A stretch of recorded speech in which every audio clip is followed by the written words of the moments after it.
Sir, इस देश के लोगों का यही है किस्सा कि जिसको जिताया वो राजा की तरह जाएगा और जिन्होंने जिताया वो फकीर की तरह।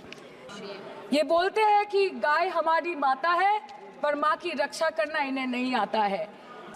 इसका जवाब अगर आप देश के किसान से पूछेंगे तो वो आपको यही बात बोलेंगे कि चाय से शुरू हुई थी सरकार और गाय पे अटक गई और विकास की मौसी 10 साल में रास्ते में भटक गई। Sir, exorbitantly high cost of cattle and port. Sir, किसान खुद क्या खाएंगे? अपने परिवार के लोगों का खिलाएंगे? अपनी गाय भैंस भेड़ बकरी को क्या खिलाएंगे? सर, ऐसे ही वारदात होते हैं जहां गरीबी से जूझता हुआ एक किसान उसको अपनी गाय भेड़ बकरी को बेचने में मजबूर करते हैं और अंत में जाके वो अपनी खुद की जान ले लेते हैं। सर, पिछले 10 साल को दें। आइटम नंबर 20 सुश्री सयोनी घोष। बोलो। ये पहली बार की माननीय सदस्य चुनाव जी हाँ, बहुत अच्छी है सर, सुनिए इनका आप बीच में मत टोकना उनको और सलाह मत देना, आप पीछे सीट पे चल जाओ। धन्यवाद अध्यक्ष महोदय, आपने मुझे बोलने का मौका दिया। मैं जादवपुर लोकसभा क्षेत्र से पहली बार चुनकर इस सदन में आई हूं और मैं धन्यवाद देना चाहती हूं मेरी लीडर ममता बनर्जी और अभिषेक बनर्जी का और जादवपुर लोकसभा क्षेत्र के सारे वोटरों का जिन्होंने मुझे भारी बहुमत से जिताया और इस सदन में भेज के बीजेपी को एक पैगाम दिया कि पश्चिम बंगाल में माननीय सदन में इन नेताओं को धन्यवाद नहीं होता। आप और ये संदेश सर, ये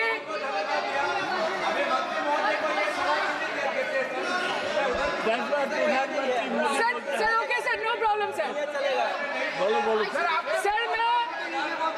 सर, मैं धन्यवाद देना चाहती हूँ जादवपुर लोकसभा क्षेत्र के लोगों का जिन्होंने मुझे भारी बहुमत से यहाँ पे जिता के भेजा और ये पैगाम दिया कि पश्चिम बंगाल में नफरत की रणनीति और धोखेबाजी की राजनीति नहीं चलेगी।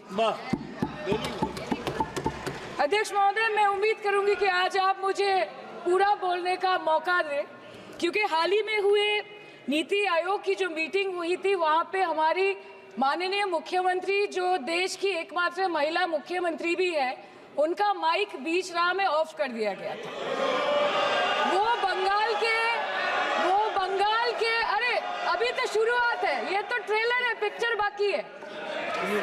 अध्यक्ष महोदय, मैं आपसे ये बोलना चाहती हूँ कि वो बंगाल के हक के लिए यहाँ पे सवाल उठाने आई थी, वो बंगाल के लोगों की बात रखने यहाँ पे आई थी, लेकिन उनका माइक ऑफ कर दिया गया। आपके माध्यम से मैं सदन में उपस्थित वहाँ जो बैठे हैं माननीय सदस्य, कोई भी घटना को सर एक लाइन आपका डिलीट करेंगे सर, एक लाइन सर, मैं यही बताना चाहती हूँ कि बंगाल के लोगों का आगे जाके बंगाल की लोग आपके पार्टी की माइक ऑफ कर देंगे। बस एक चुनाव बाकी है, आप देख लीजिएगा।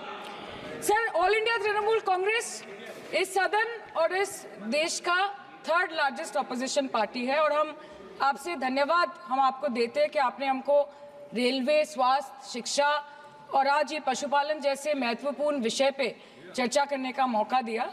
लेकिन तृणमूल कांग्रेस आगे जाके देश के हर महत्वपूर्ण मुद्दे पे बात करेगा, चाहे वो चीन का अनैतिक रूप से इस देश में प्रवेश हो या वो 700 से ऊपर आंदोलन जीवी किसानों की। माननीय सदस्य, आप पहली बार बोल रही हैं, मैं आपको हस्तक्षेप नहीं करना चाहता, लेकिन जिस अनुदानों की मांगों पर चर्चा सर अभी आ रहे हैं सर, नीट के घोटाले से लेके जीएसटी के बोझ तक, एयरपोर्ट की छत टूट जाने से लेके रेल पटरी से छूट जाने तक तृणमूल कांग्रेस के सदस्य, हर सांसद देश के हर गंभीर मुद्दे पर चर्चा करेंगे। बस यही आपको बोलना था। Respected sir, Mahamati Manush is the Magna Carta of the governance of West Bengal and our party, and I feel truly honored that today I've been given the opportunity to talk on a ministry which is intrinsic to the Mahamati Manush of the country. हमारे किसान अपनी मवेशी को, अपनी फसल को माँ की तरह पूछते हैं, जिस खेत में वो हल चलाते हैं उस जमीन को नमन करते हैं। But does this major sector get support from the government? Sir, Indian agriculture supplies around 58% of India's livelihood and is a principal source of income for half of the population accounting for 17 to 18% of the country's GDP. 70% of India's rural poor depend on livestock and farm animals. But does this sector get what it deserves? इसका जवाब अगर आप देश के किसान से पूछेंगे तो वो आपको यही बात बोलेंगे कि चाय से शुरू हुई थी सरकार और गाय पे अटक गई और विकास की मौसी 10 साल में रास्ते में भटक गई.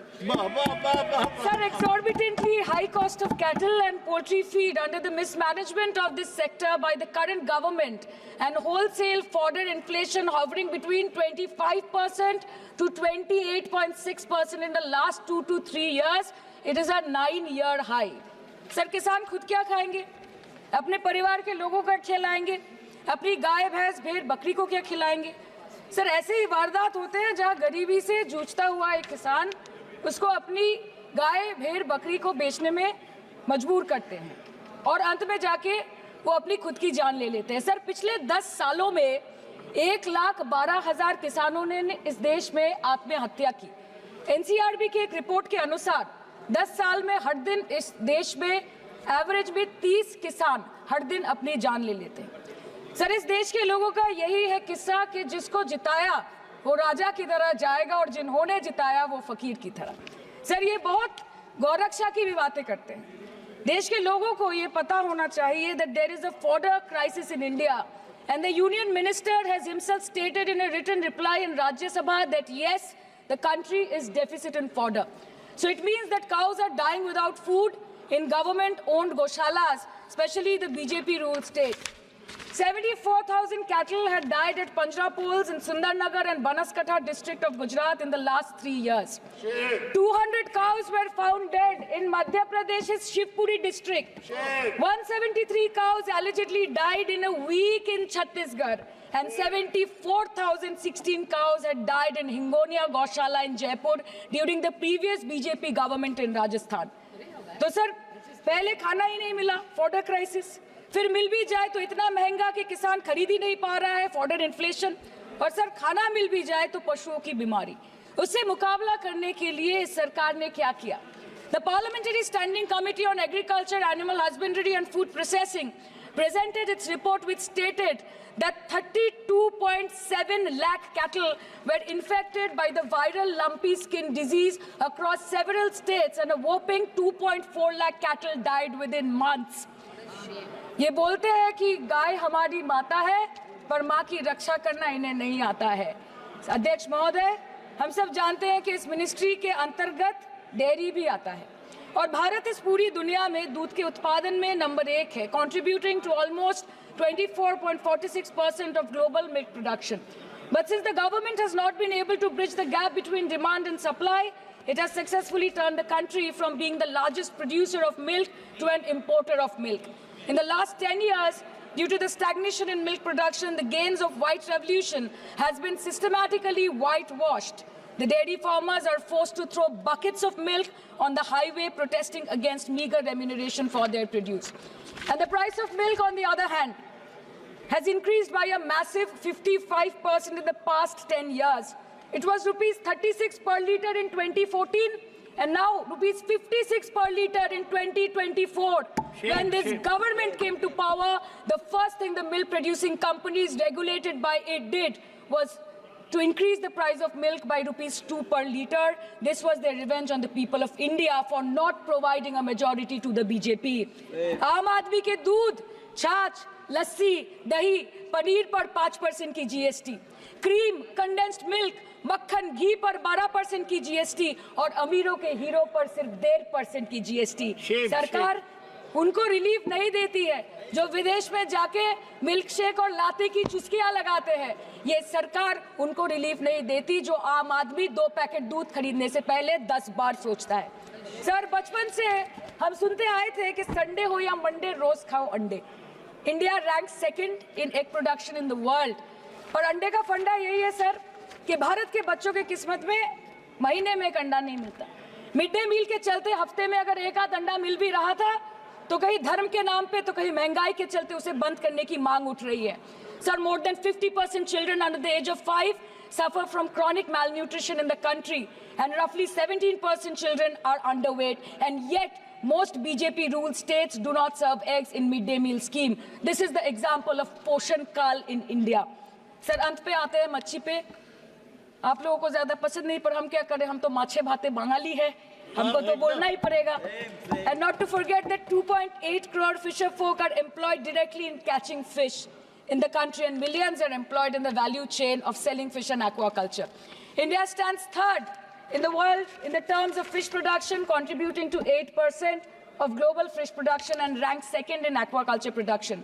The PM talks about blue revolution, but this government has allocated only 0.045% funds out of the total budget for the flagship scheme, Pradhan Mantri Matsya Sampad Yojana. Even after this meager allocation, they did not utilize 39% of the funds, and in 23-24, they did not utilize 24% of the funds allocated. और sir, भले ही सरकार को मणिपुर शब्द से allergy हो, but the fact remains that 1.5 years of lack of governance in the state has led to endangering of the fish species in India's largest freshwater body in Manipur, the Loktak Lake. So the government has to generate employment opportunities, investment in areas such as exports, post-harvest processing, and import substitution. It has to deal with adversities like overfishing, depleting of fish stocks, pollution, disease outbreak, destruction of habitat, and climate change. So my own parliamentary constituency has assembly constituencies like Baruipur, Shonarpur, Bhangor, which are heavily dependent on these sectors for livelihood. Main crops grown are wheat, rice, vegetable, fruit, oilseed, pulses, cotton and jute, and animal husbandry is practiced mostly by women in the self-help groups in the South Chobbish Pargona. They rear a wide range of domestic animals, including cattle, poultry, goat, particularly the black Bengal goat and the Pekin duck. And I take extreme pride in saying that in the last 5 years of the TMC government, the CM Mamata Banerjee has allocated a massive amount of 76,680 crore to agriculture and its allied sectors for their development. The government of West Bengal has achieved remarkable success in implementation of state schemes, namely Bangla Dairy. The state-owned company is providing financial incentive at the rate rupees 11.5 per litre of raw milk directly to the bank accounts of primary dairy farmers through milk unions. Bangla Dairy procured 3.55 crore kg milk in 2023, for which rupees 109 crore was paid to dairy farmers through direct benefit transfer. 47,900 fresh Kisan cards have been issued in the last 3 years for animal husbandry. Up to 30th November 2023, rupees 393 crore was sanctioned to marginal animal rearers in the rural areas. Bangla Shosho Bima scheme, a fully state-funded scheme for crop insurance. Total 1.28 crore farmers were enrolled under the scheme during 23-24. 70 lakh farmers got claim settlement worth rupees 247 crore. 76,049 farmers are getting pension amounting to rupees 1,000 per month under Joy Bangla scheme. Super Bangla scheme was introduced in 2014 for ensuring remunerative prices for agricultural produce, integrating about 80,000 farmers and procuring about 100 metric tons of perishables daily.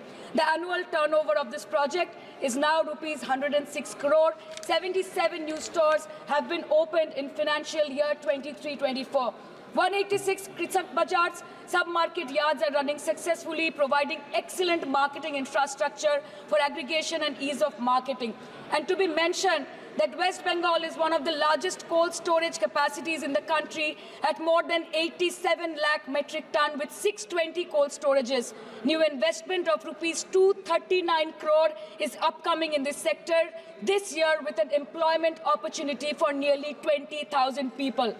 अरे उधर वाले बता इसमें बुरा क्या है, हवा के चार झोंके अगर इधर से भी गुजर जाए तो. Now coming to the demands of pending funds from the government of India to West Bengal on animal husbandry and welfare. 50% of the central share, rupees 12.72 crore for financial year 23-24, being the recurring expenditure for mobile veterinary units, is pending with the government of India. Government of West Bengal requested for sanctioning an additional 126 MVUs for 24-25. However, it was regretted, citing want of funds. The proposed central share of 49.93 crore for financial year 24-25 for assistance to states for control of animal disease has not yet been released by the Government of India. Despite repeated persuasion, Department of Animal Husbandry and Dairying has not released the central share of rupees 10 crore for financial year 24-25 for various ongoing national livestock mission schemes, including the project for the establishment of Buck Semen Station in Horinghata. ये तो बस इसी ministry से बकाया है बंगाल का। अभी दूसरी मिनिस्ट्री प्रक्रिया तो पता नहीं कहाँ पे जाके ये खत्म होने वाला है। मैडम, मैं बस ये कहना चाहती हूँ कि इस बीजेपी सरकार ने पिछले 10 सालों में इस देश के लिए क्या किया, उससे बड़ी तालिका बनेगी कि 10 साल में क्या क्या कर सकते थे पर किया नहीं। 2014 में जो किसान मोदी है तो मुमकिन है सोच के और अच्छे दिन के ख्वाब देख के बीजेपी को वोट दे रहा था, आज 10 साल बाद वो बोलता है कि मोदी है तो नामुमकिन है। शायद अभी वो किसान है भी नहीं। तो इसीलिए मैं बोलना चाहती हूँ कि समय बड़ा महत्वपूर्ण होता है अध्यक्ष महोदय, और बड़ा बलवान। बंगाली में हम एक बात बोलते हैं कि समय गेले साधन होबे ना। इसका मतलब यही है कि अगर समय चला गया तो साधना नहीं होगी, अगर भक्त रूठ गए तो आराधना नहीं होगी।